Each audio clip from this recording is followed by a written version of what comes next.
কিছুদিন আগে দেশের বাড়ি গিয়েছিলাম সিঙ্গাপুরে। আমার একটা শো ছিল, পহেলা বৈশাখের একটা শো। সেই শোর জন্য আমি গিয়েছিলাম। আরো একটা শো আছে।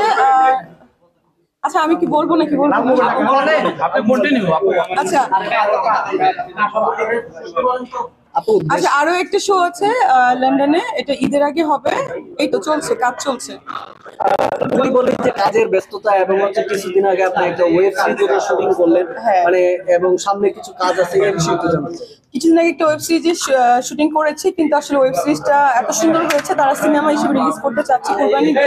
এটাই হচ্ছে গুড নিউজ। আর আরো একটা ওয়েব সিরিজ না, ওয়েব ফিল্মে সাইন করেছি। তো ওইটা শুটিংও ঈদের আগে হবে, এই হচ্ছে দিন। এবং আপনারা জানেন যে আমার একটা ক্লিনিক আছে, হাভেন ডেন্টাল অ্যান্ড ক্লিনিক। সেটা আমাদের অলরেডি দুটো শাখা হয়ে গেছে, আর একটা শাখা হতে যাচ্ছে খুলনাতে, আমার যেখানে জন্মস্থান সেখানে। এই হচ্ছে ব্যাপার। এগুলো নিয়ে আমি প্রচন্ড বিজি, মানে চাইলেও মানে যেতে পারছি না কোথাও।